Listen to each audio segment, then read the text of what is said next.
거룩하신 아버지 하나님, 전능하신 하나님, 사랑이 많으신 하나님, 찬양하고 경배합니다. 높여드립니다. 우리 기도하는 마음으로 주님께 찬양합니다. 나 주님의 기쁨 되기 원합니다. 나 주님의 기쁨 되기 원하네. 내 마음을 새롭게 하소서. 새 부대가 되게 하여 주사. 주님의 빛 비추게 하소서. 내가 원하는 한 가지, 주님의 기쁨이 되는 것. 내가 원하는 한 가지, 주님의 기쁨이 되는 것. 나 주님의 기쁨 되기 원합니다. 나 주님의 기쁨 되기 원하네. 내 마음을 새롭게 하소서. 새 부대가 되게 하여 주사. 주님의 빛 비추게 하소서. 내가 원하는 한 가지, 주님의 기쁨이 되는 것.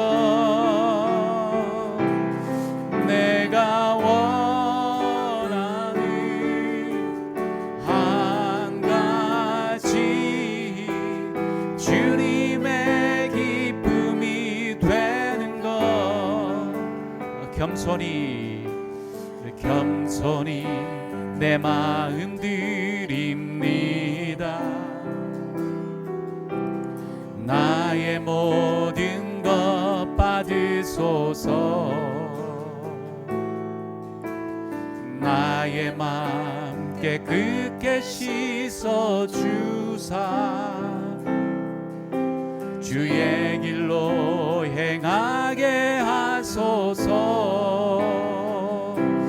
내가 원하는 한 가지, 주님의 기쁨이 되는 것.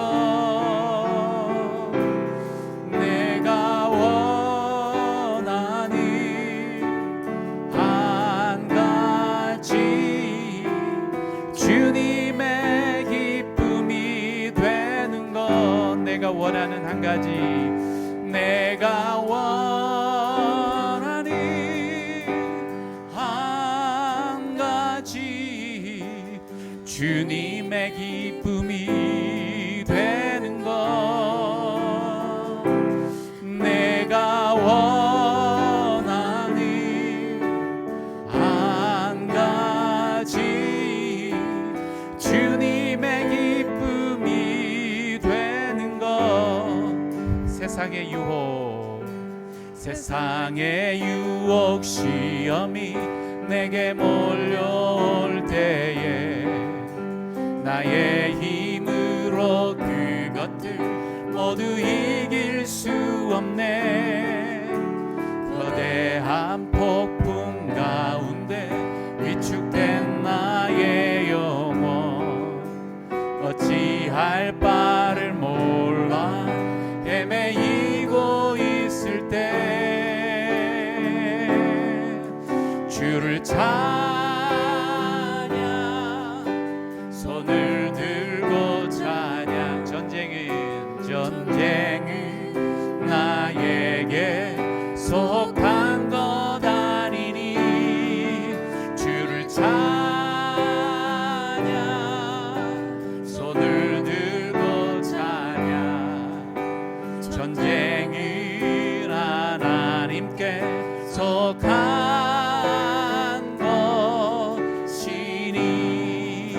거짓과 속임수로 가득 찬 세상에서 어디로 갈지 몰라 머뭇거리고 있네. 공중의 권세 잡은 자 지금도 우리들을 실패와 절망으로 넘어뜨리려 하네. 주를 찬양, 손을 들고 찬양. 전쟁은 나에게 속한 것 아니니. 주를 찬양, 손을 들고 찬양. 전쟁은 하나님께 속한 것이니. 주위를 둘러보면 아무도 없는 듯 믿음의 눈을 들면 보이는 분 계시네. 지금도 내 안에서 역사하고 계시네. 사망과 어둠의 권세 물리치신 예수님. 주를 찬양,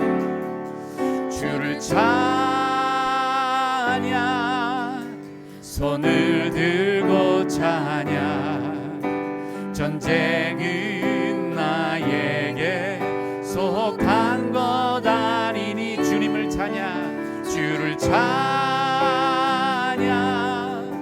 손을 들고 찬양. 전쟁은 하나님께 속한 것이니. 주를 찬양,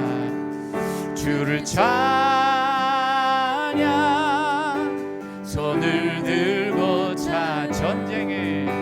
전쟁은 나에게 속한 것 아니니. 주를 찬양, 손을 들고 찬양. 전쟁은 하나님께 속한 것이니.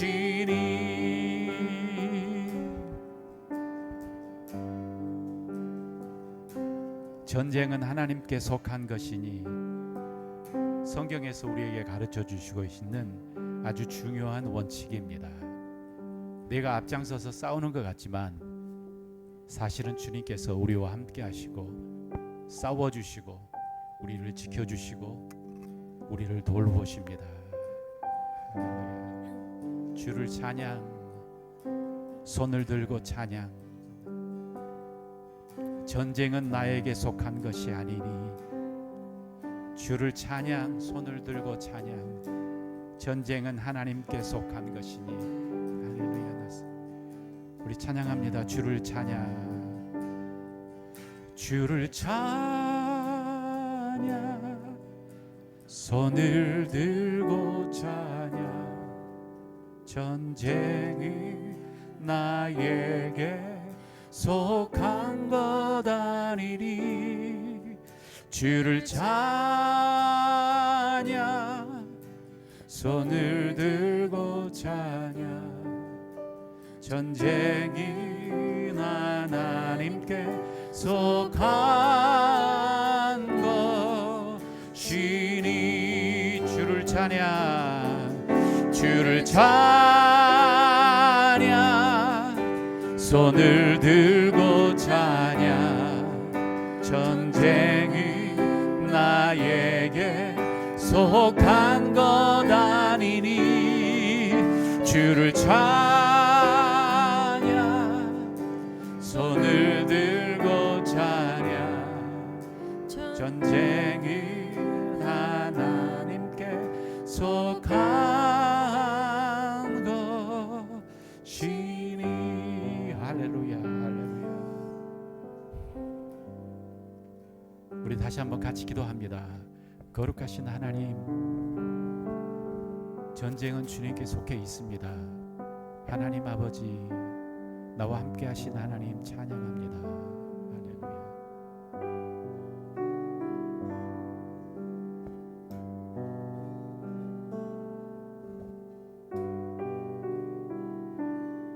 이 세상을 살아가는 동안에 나의 힘을 의지할 수 없으니 기도하고 낙심하지 말 것을 주께서 참 소망이 되심이라. 주의 길을 걸어가는 동안에 세상의 것 의지할 수 없으니 감사하고 낙심하지 말 것을 주께서 참 기쁨이 되심이라. 하나님의 꿈이 나의 비전이 되고 예수님의 성품이 나의 인격이 되고 성령님의 권능이 나의 능력이 되길 원하고 바라고 기도합니다. 이 세상을 살아가는 동안에 나의 힘을 의지할 수 없으나 의지할 수 없으니 기도하고 낙심하지 말 것은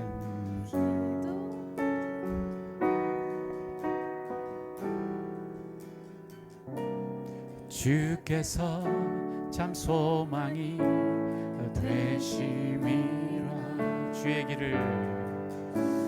주의 길을 걸어가는 동안에 세상의 것 의지할 수 없으니 감사하고 낙심하지 말 것을 주께서 참 기쁨이 되심이라. 하나님의 꿈이 나의 비전이 되고 예수님의 성품이 나의 인격이 되고 성령님의 권능이 나의 능력이 되기 원하고 바라고 기도합니다. 하나님의 꿈이 나의 비전이 되고 예수님의 성품이 나의 인격이 되고 성령님의 권능이 나의 능력이 되기 원하고 바라고 기도합니다. 한 번 더 하나님의 꿈이 나의 비전이 되고 예수님의 성품이 나의 인격이 되고 성령님의 권능이 나의 능력이 되기 원하고 바라고 기도합니다. 하나님의 꿈이 나의 비전이 되고 예수님의 성품이 나의 인격이 되고 성령님의 권능이 나의 능력이 되기 원하고 바라고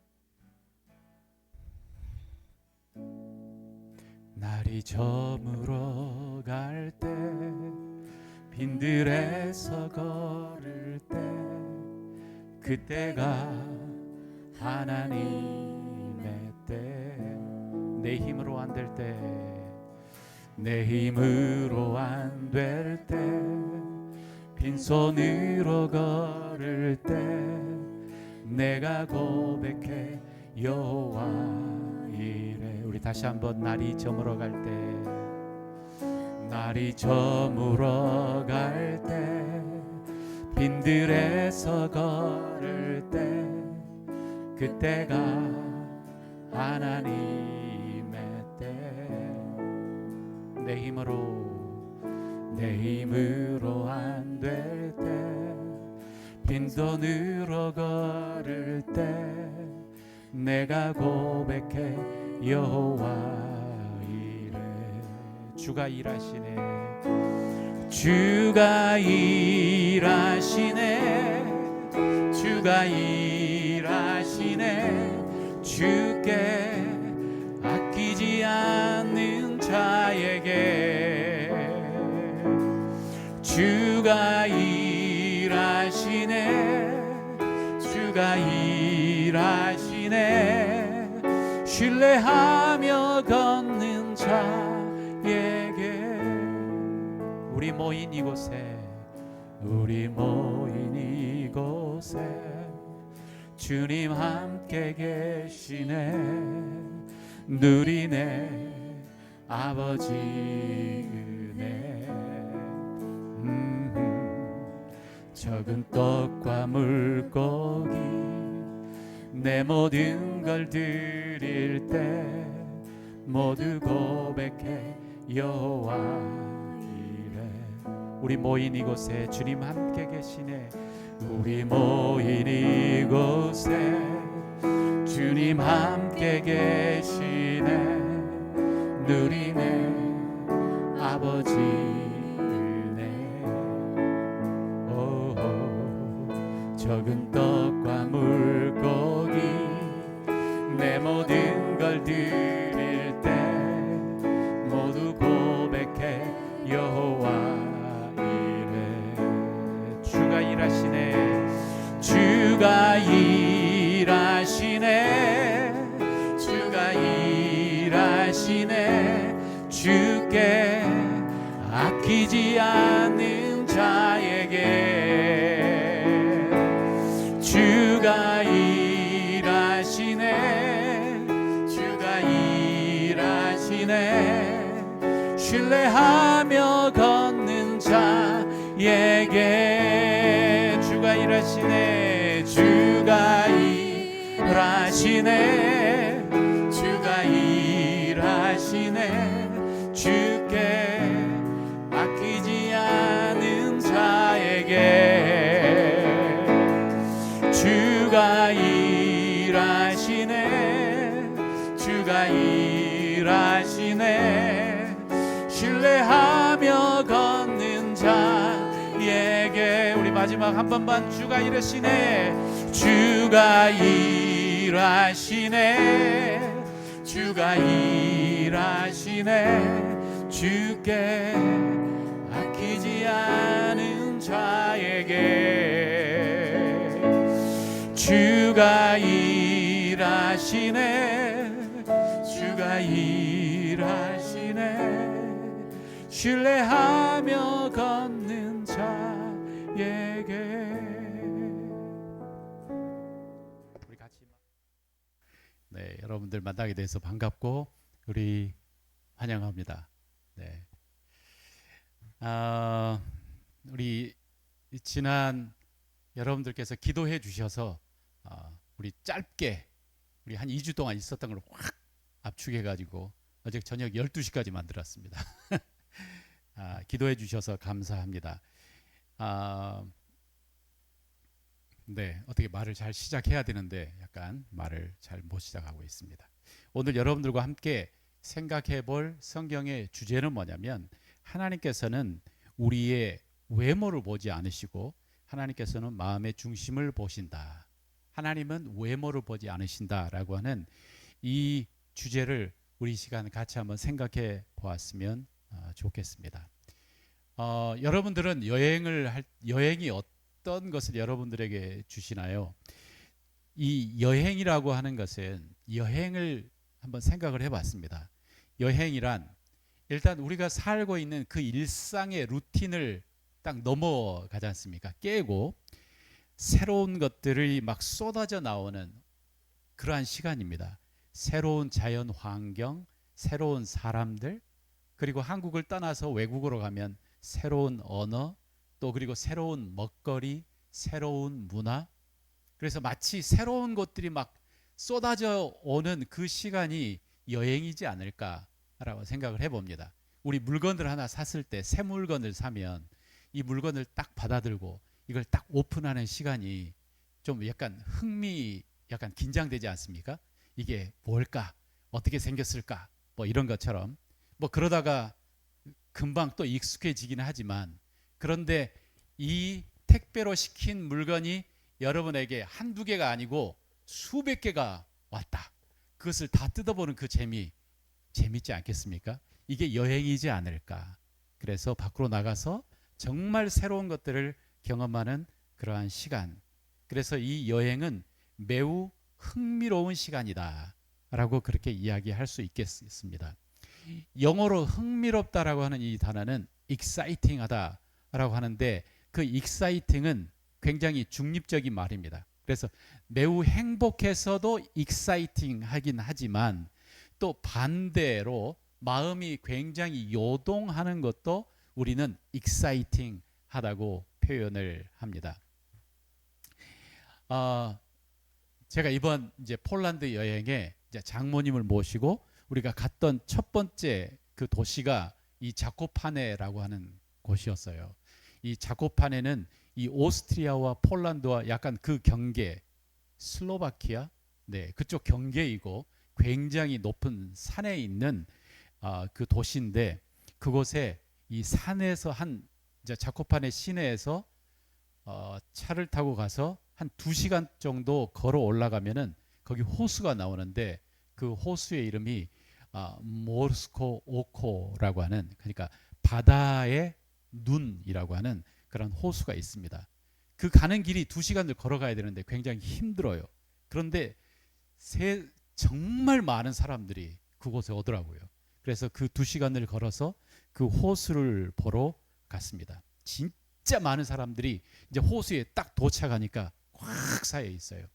그래서 이제 거기에 정말 다양한 인종들, 키 큰 사람, 키 작은 사람, 잘생긴 사람, 못생긴 사람, 부유한 사람, 조금 가난하게 보이는 사람 다 막 사람들이 섞여 있는데 그 순간 제 마음이 약간 흔들리기 시작했어요.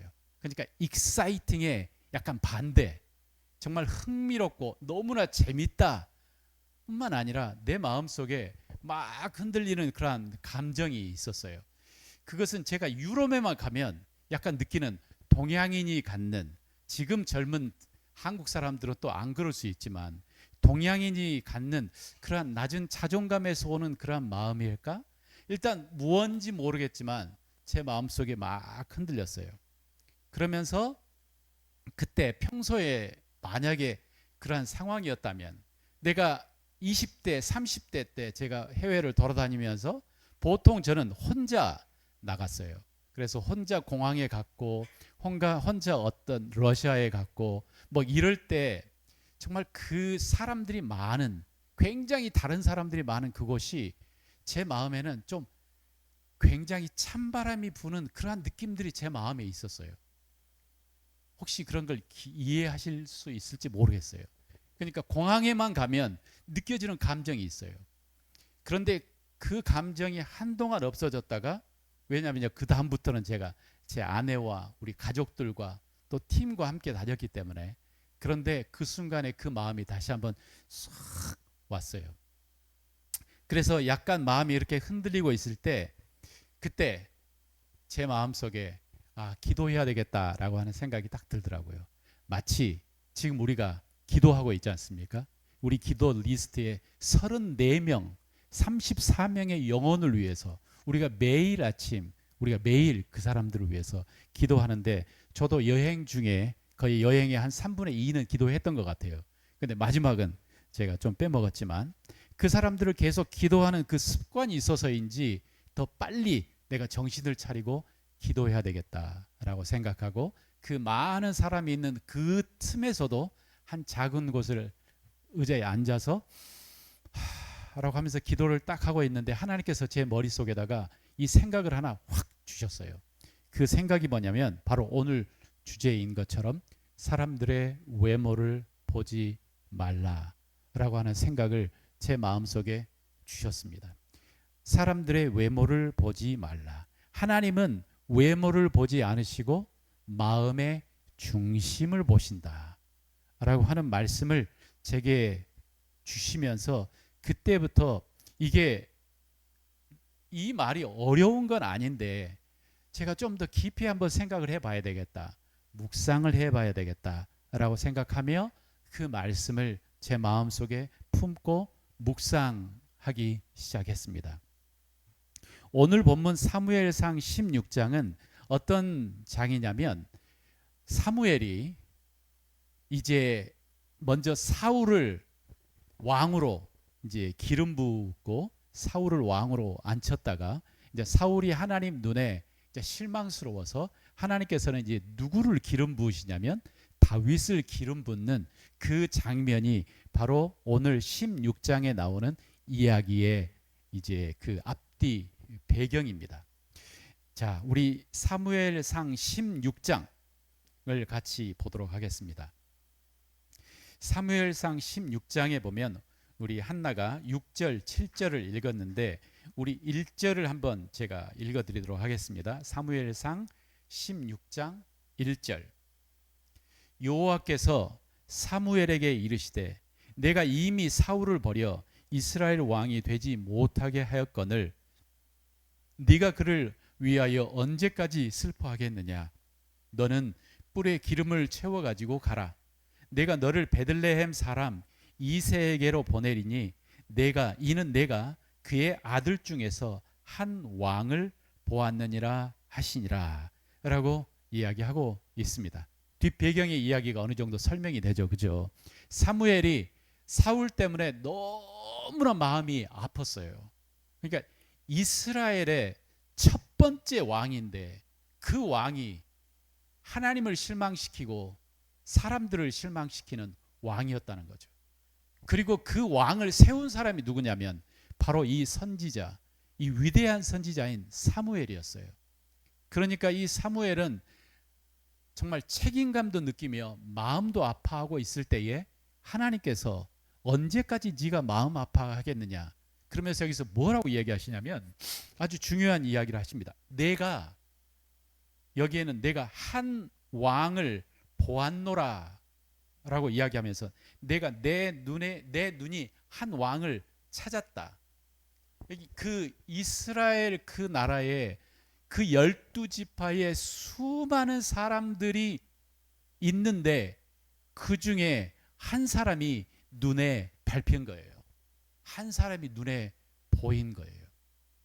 그 사람에게 가서 그에게 기름을 부어라 라고 이야기하시는 하나님이십니다.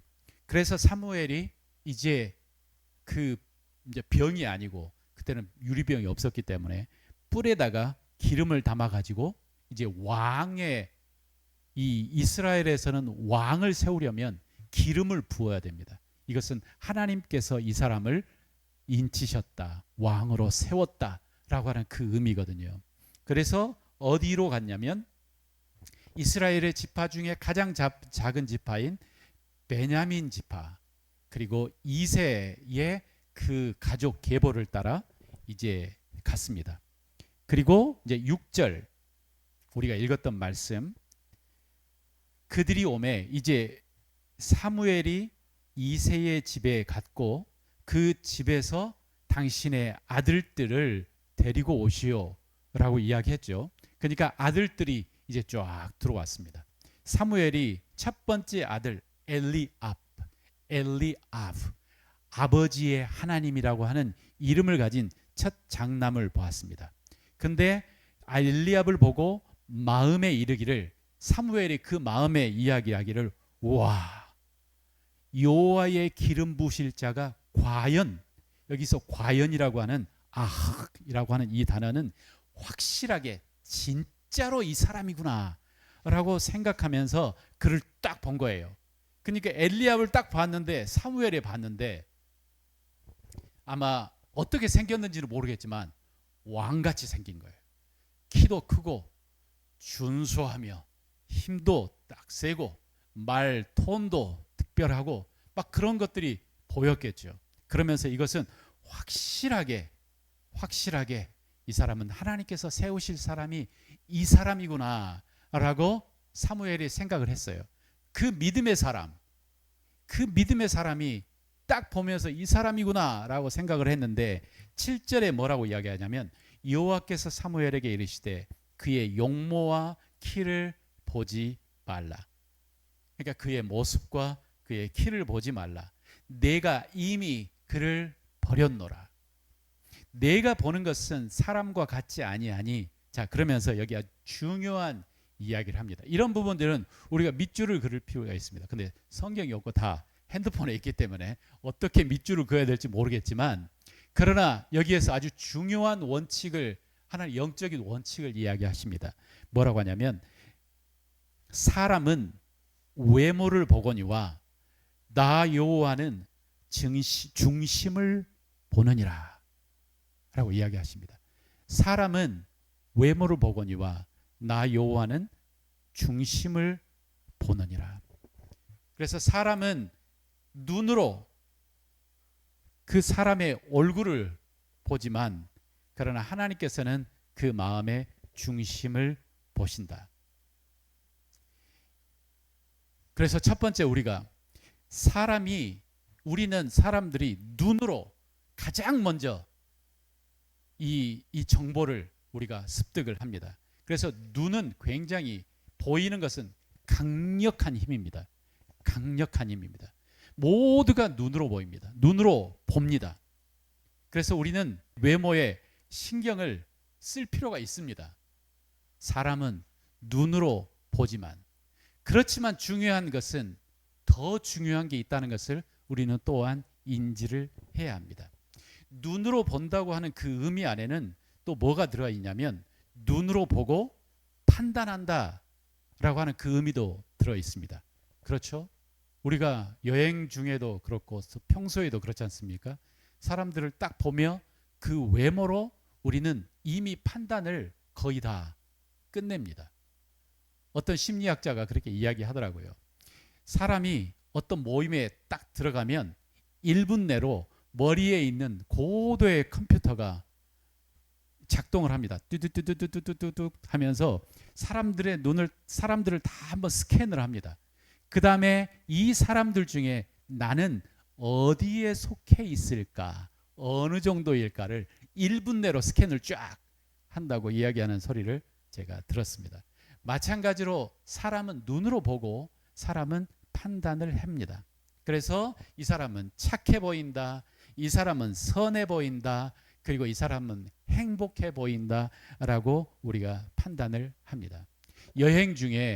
보통 여행 중에 화내는 사람 없지 않습니까? 다 행복해요. 너무나 행복해 보여요. 파티에 갔을 때 다들 행복해 보여요. 막 까르르 웃고, 교회에 오는 사람들 다 거룩해 보여요. 다 정말 하나님을 너무너무 사랑하는 것 같아요. 페이스북에 올라오는 사진 하나하나들 어떻습니까? 너무나 행복해 보여요. 그래서 페이스북을 보면서 가끔 우리가 좌절감에 빠지지 않습니까? 세상 모든 사람들은 다 행복한 것 같아. 인스타그램에 올라오는 모든 사진을 보면서, 야, 이 사람들은 이렇게 정말 어려움 없이 이렇게 행복하게 다 살고 있구나. 그런데 여기 또 하나의 아이러니가 있습니다. 사람의 눈은 이게 손가락에 박힌 게 아니에요. 얼굴에 박혔어요. 그래서 거울이 없으면 자기 자신을 볼 수가 없어요. 그래서 자기 자신은 못 보고 사람들만 봅니다. 그리고 자기 자신은 뭘로 보냐면 마음이 자기 자신을 봅니다. 그러다 보니까 눈으로 보는 모든 사람들은 행복한 것 같고, 내 마음을 보는 내 마음은 나만 행복하지 아는 것 같이 우리는 자주 그렇게 생각을 합니다. 어떤 사람이 그렇게 이야기하더라고요. 거울이 발명되는 그 순간 인간은 저주 속에 갇혔다라고 이야기하는 말을 들었습니다. 여러분 들어보셨습니까?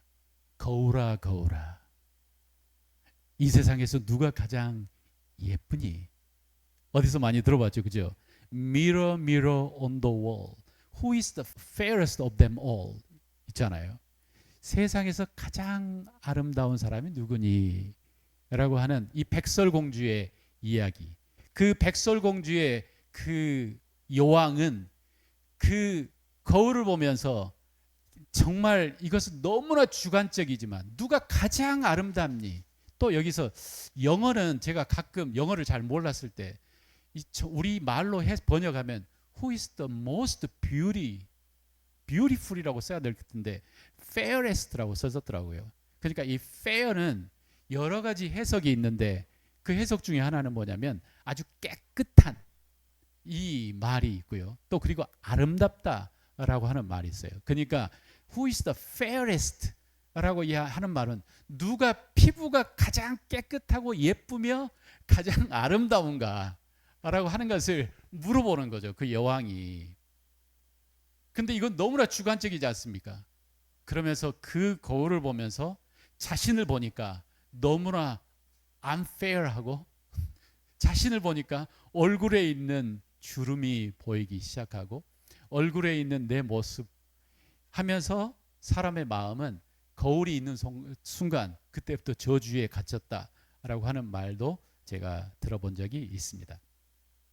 그래서 이처럼 외모에 우리는 굉장히 중요한 중점을 두지만 그러나 여기에서 이야기하는 사람은 외모를 보지만 나 여호와는 중심을 보느니라 라고 하는 이 말을 우리가 생각하면서 하나님이 원하시는 것은 우리도 물론 외모를 보긴 하지만 하나님은 중심을 본다. 우리도 사람의 마음의 중심을 볼 수 있는 그 눈이 열려야 된다 하는 거죠. 사람의 마음의 중심을 보는, 마음을 볼 수 있는 그 눈이 우리에게 필요합니다. 성경에 이 외모라고 하는 단어를 제가 제 컴퓨터에다 딱 입력을 하고 외모에 관련된 성경 구절을 쭉 빼보면 한 두 개로 커다란 카테고리가 정리가 됩니다. 첫 번째는 뭐냐면 외모로 사람을 판단하지 마라 라고 하는 이 표현이 나옵니다. 이것은 보통 재판장들한테 너희들이 사람을 외모로 판단하지 마라 라고 하는 거죠. 외모를 보면서 이 사람 도둑이 아닐 것 같아. 이 사람 거짓말 안 했을 것 같아. 외모를 딱 보니까 너는 봐도 거짓말, 나는 도둑이야. 이렇게 하지 마라 라고 할 때 성경은 하나님께서 재판장에게 외모로 사람을 판단하지 말라라고 하는 표현이 하나가 있고요. 또 하나 성경의 다른 카테고리는 뭐냐면 외모로 사람을 취하지 않으신다. 이것은 영어로는 God does not show favoritism. 그러니까 외모를 이 사람이 잘생겼으니까 나는 이 사람 좋아. 나는 이 사람 더 착하게 생겼으니까 나는 이 사람 내 편이야. 하나님은 이렇게 하지 않으신다는 거죠. 하나님은 정의로우시고 하나님은 무엇을 보시냐면 그 마음의 중심을 보시는 분이 바로 하나님이십니다.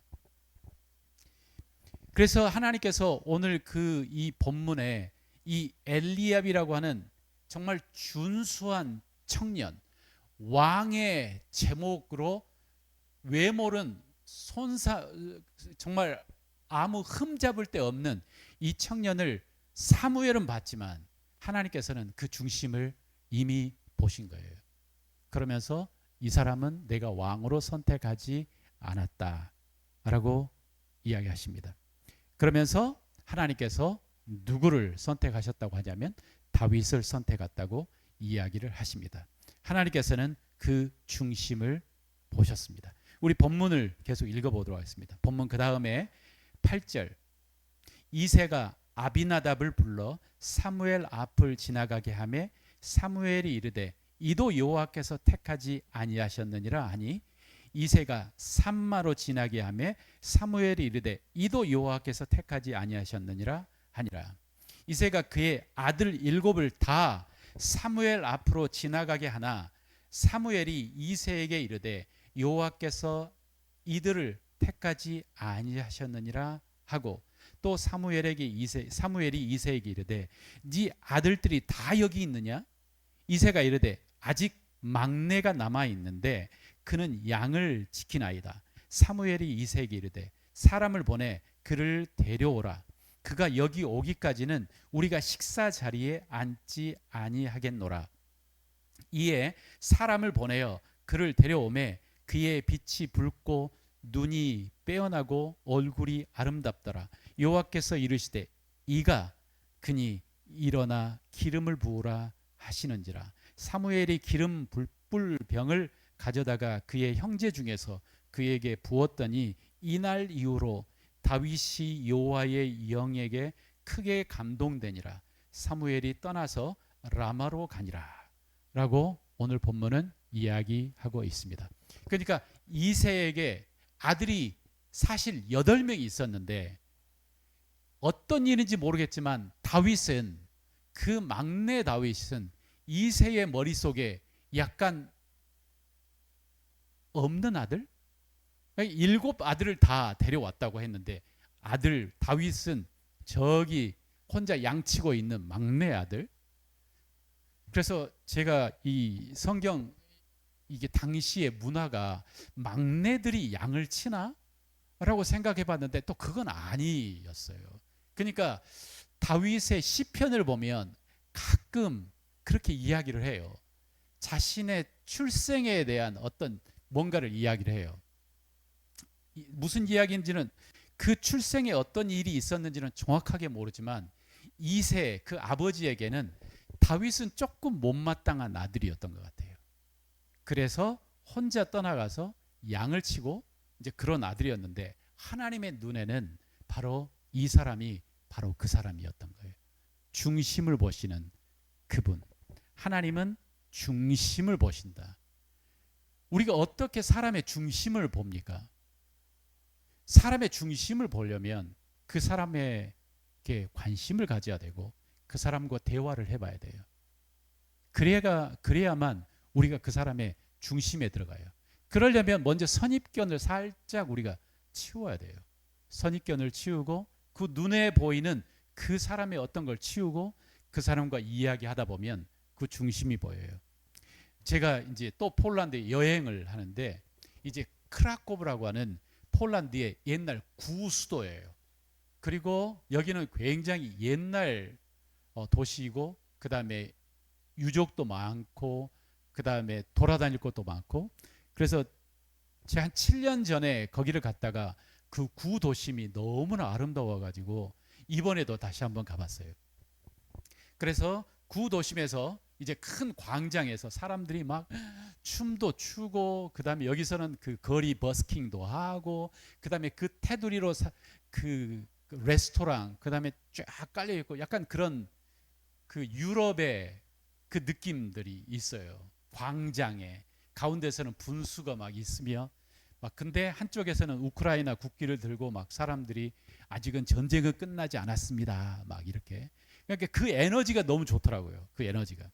이제 그러다가 딱 걸어가고 있는데 그때 저녁이었어요. 저녁에. 한 7시, 8시. 이제 걸어가고 있는데 갑자기 뭐가 날라와 가지고 제 머리를 탁 쳤어요. 뭔가 딱 보니까 여러분 그 아세요? 그 아이들 장난감으로 고무줄로 쫙 싸면 이게 올라가서 이제 그 바람개비처럼 쫙 이렇게 내려오는 거 있잖아요. 불이 반짝반짝하면서 이제 이것이 제 떨어져 가지고 제 머리를 딱 친 거예요.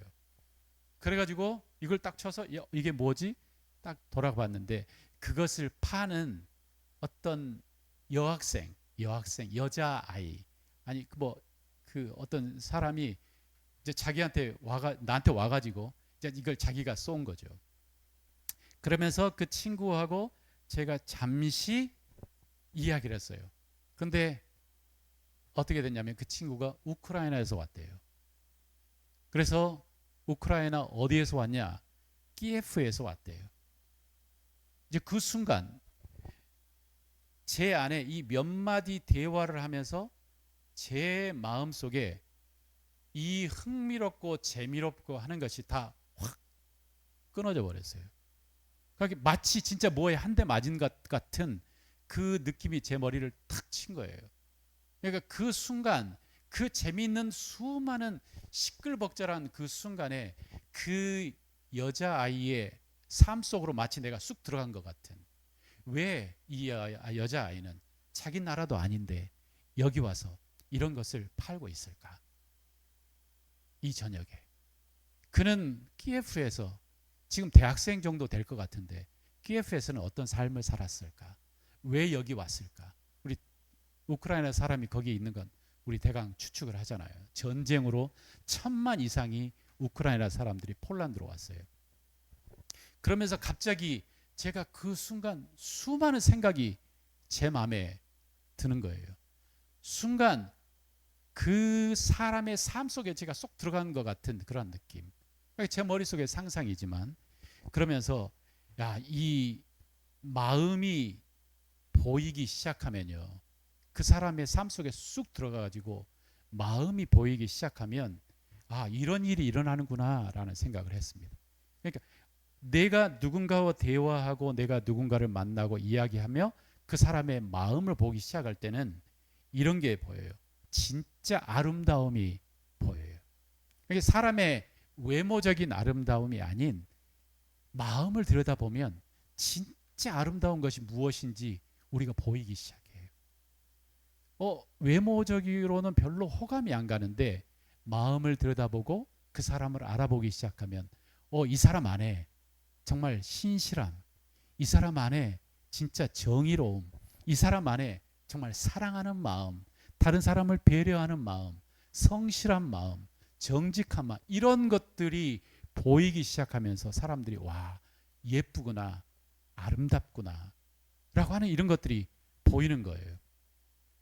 그렇지만 또한 마음을 보기 시작하면 마음이 또한 고통스러워요. 왜냐하면 진짜가 보여요. 겉으로는, 외모적으로는 다 행복한 것 같은데 그 속에 쏙 들어가다 보면 그 마음이 보이고 어떤 일이 지금 일어나고 있는지 이렇게 보여요. 제가 순간 이건 저에게 일어난 일이에요. 그래서 제가 뭐라고 다 설명을 하지 못하지만 저는 그 한 방 진짜 맞고 별로 아프지도 않았지만 이게 저를 맞고 진짜 머리가 크게 맞았어요.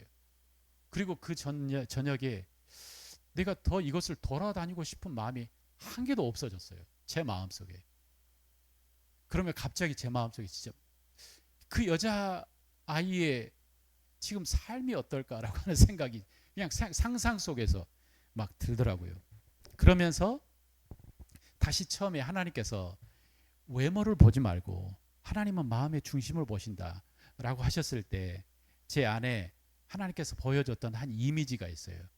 그때 제 눈을 딱 봤는데 저쪽에 쓰레기통이 있고 거기에 수많은 플라스틱 물병이 있었어요. 어떤 물병은 이렇게 생겼어요. 어떤 물병은 아주 작게 생기기도 하고 어떤 물병은 이렇게 약간 갸름하게 그렇지만 아주 폼나게 생기기도 하고 어떤 물병은 목이 길기도 하고 어떤 물병은 이렇게 짤막하기도 하고 그런데 제 외모잖아요. 잘생겨야 잘 팔리겠죠. 그죠? 자극적이니까. 그런데 한쪽 구석에 수많은 물병들이 이제 안에 다 엠티된 없어진 물병들이 다 저기에 버려져 있는 거죠. 그러니까 이 외모도 중요하지만 그 외모보다 더 중요한 것은 뭐냐? 그 안에 뭐가 담겨 있느냐가 중요하다는 것을 하나님께서 저한테 말씀하시는 것 같았어요. 그 안에 뭐가 담겨 있느냐. 그리고 이 담겨 있는 것이 없어지면 이것은 다 버려지는 쓰레기예요. 이건 쓰레기예요. 그렇지 않습니까? 이게 아무리 이 물병이 폼나고 예뻐도 제가 이 트랩이 물을 다 마셔버리면 얘는 쓰레기예요. 그러면서 성경은 우리 마음에 뭘로 채울지를 굉장히 중요하게 이야기하십니다. 네 마음에 뭘로 채울지, 그리고 너의 인생이 어떻게, 네가 계속 외적인 것에 네가 물론 몸을 만들고 그 다음에 스펙을 쌓고 그 다음에 이건 너무너무 중요해요. 그러나 그것보다 더 중요한 것은 내 마음속에 무엇이 채워져 있느냐이고, 채워져 있어야 될 내 마음의 중요한 가치는 하나님께서 이야기하시는 가치예요. 보이지 않는 것, 성실함, 사랑, 긍휼함, 정직함, 신실함, 이러한 것들이 내 마음에 쌓여져 있으면 그 사람은, 이 사람이 흑인이건 백인이건 동양이건 어린 사람이건 나이 많은 사람이건 고위 관직에 있건 어떤 관직에 있거나 있던 간에 이런 사람들은 진짜로 아름다워 보여요. 진짜로 아름다워요. 그런데 아무리 아름다운 병에 쌓여 있을지라도 이 안에 시기와 질투와 부정직함과 불성실함과 자기만을 생각하는 이기심으로 똘똘 뭉쳐 있다면 이것은 우리가 마시지도 못해요. 이것은 쓰레기예요. 버려질 별로 쓸모없는. 하나님께서 이야기하셨어요. 하나님께서는 외모를 보지 않으시고 하나님은 마음의 중심을 보신대요. 하나님은 우리 안에 무엇이 있는지를 보신대요. 이건 진짜 무서운 말이기도 해요. 그리고 이것은 또 우리도 사람을 볼 때 무엇을 어떻게 봐야 되는지 가르쳐 주십니다. 마음의 중심을 보아라.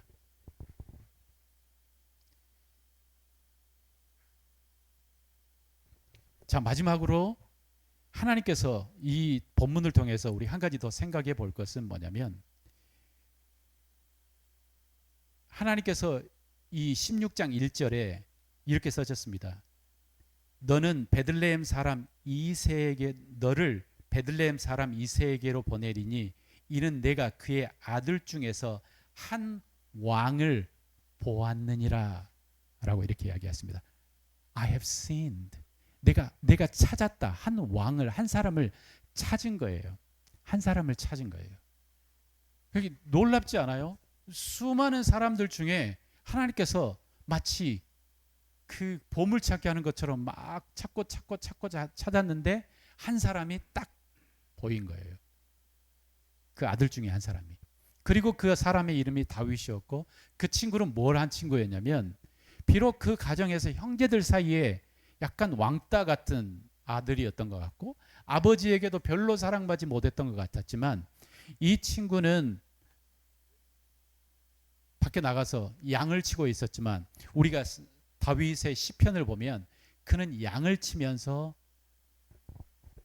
악기를 만들어서 노래를 하며 하나님을 찬양하고 하나님과 깊은 사귐을 가지고 있었던 사람이었어요.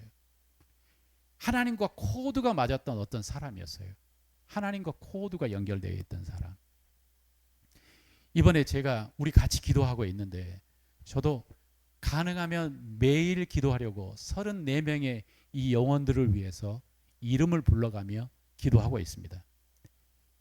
그런데 이 기도하는 중에 제가 순간순간 느끼는 것은 뭐냐면, 내 안에 뭔가 하나님과 코드가 딱 맞아지는 것 같은 그런 게 있어요.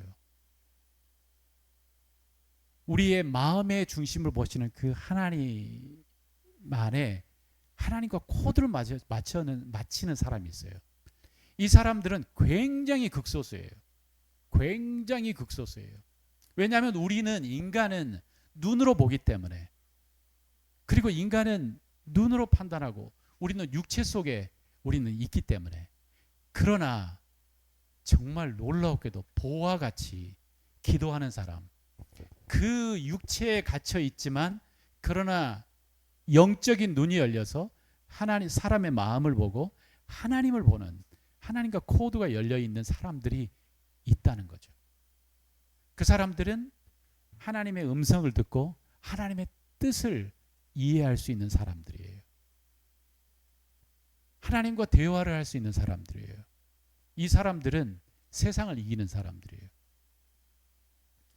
이번에 여행 중에 저희들이 만난 이제 그 사람이 있는데, 우리 제 아내의 친구고, 옛날 그 아내와 함께 그 예수 전 DTS 예수 제자 학교에서 같이 훈련을 받았던 친구예요. 그 후로 이제 스텝도 하고, 이제 이 부부가 이제 살다가 이제 그 친구들과 만나서 같이 이야기를 하고 있었어요. 근데 그 친구들이 원래는 이제 그 훈련을 마친 후에 러시아의 한 도시에서, 작은 도시에서 이제 DTS 학교를 운영하고 이제 젊은이들을 이제 전도하고 예수님을 가르치고 하는 일을 한 10년 동안 하다가 어느 날 하나님께서 확실히 이 사람들을 다른 데로 옮기는 것을 느꼈대요. 하나님께서 이쪽으로 가라. 어디냐면 폴란드로 가라. 그게 2017년인가 이렇게 됐어요. 그래서 마치 이 남편이 이제 우크라이나 사람이지만 그 외가 쪽 많은 사람들이 폴란드 사람이라, 폴란드에 가서 나는 폴란드 국적을 얻을 수가 있겠구나라고 생각하고 폴란드로 왔어요. 근데 폴란드에서 17년, 18년 이게 살고 있는데 너무 괴롭고 할 일도 별로 없고, 그리고 여러분 폴란드가 진짜 카톨릭 국가예요. 그래가지고 주일날에는 모든 가게가 문을 닫아버려요. 그만큼 종교적이에요. 그러니까 사람들한테 복음도 잘 안 들어가는 것 같고, 그래서 자꾸 기도했어요. 하나님, 왜 우리가 여기 있어야 돼요? 왜 우리가 여기 있어야 돼요? 다른 데로 가고 싶어요. 미국으로 가든지 아니면 다른 사역지, 정말 다른 데로 가고 싶어요. 그런데 하나님께서 계속 마음에 여기야, 여기야 라고 이야기를 하셨대요. 그리고 그러고 난 후로 한 3년이 지나는 순간 무슨 일이 일어나냐면 전쟁이 일어난 거예요. 이 사람들이 3년 동안 폴란드 말을 완벽하게 배우고, 그 다음에 그 아이들도 완전히 폴란드에 적응을 다 하고 있는 이때에 하나님께서 그 사람들을 폴란드 사람과 우크라이나 사람들 사이에 브릿지로 만든 거예요. 근데 그 3년에 지나가는 정말 힘들었던 때에 어느 순간부터 계속 이제 기도하다가 하나님께서 여기라고 이야기하시니까, 그러면 내가 기도 모임을 해야 되겠구나 라고 생각하고 계속 기도 모임을 했대요. 그런데 하나님께서 그분들이 이야기하기를 몇 년 후에 전쟁이 일어난다 이런 말을 하면 감당을 못할 것 같아서 이야기를 안 하신 것 같구나. 그러나 확실히 우리를 이곳에 보내고 이 우리를 준비시켰다라고 이야기하시더라고요.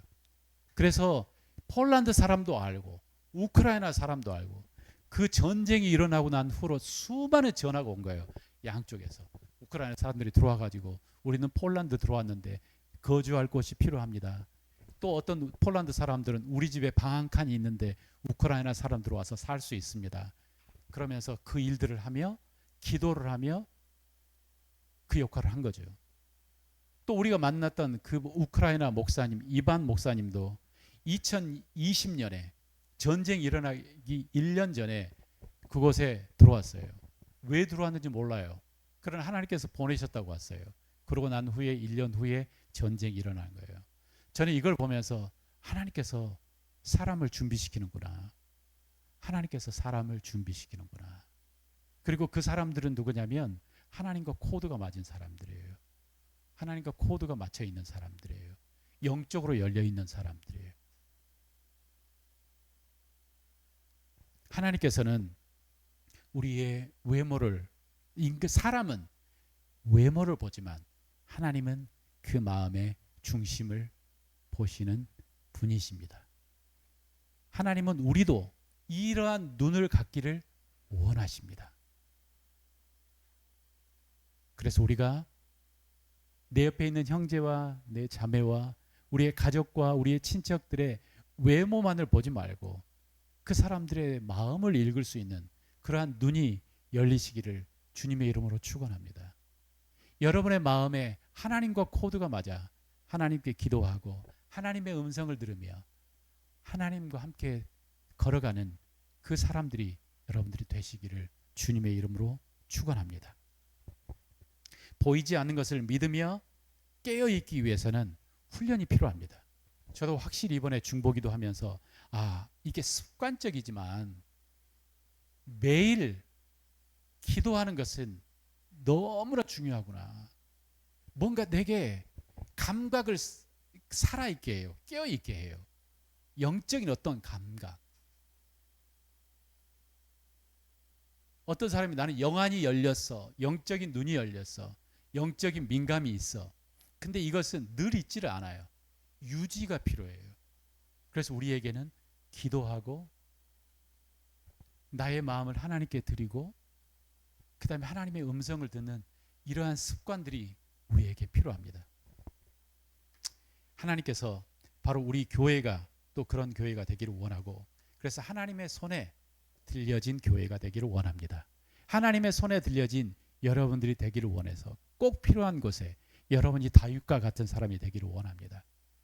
내가 찾고 찾았는데 이 사람들이 보였어. 우리 같이 한번 기도하는 시간을 갖도록 하겠습니다.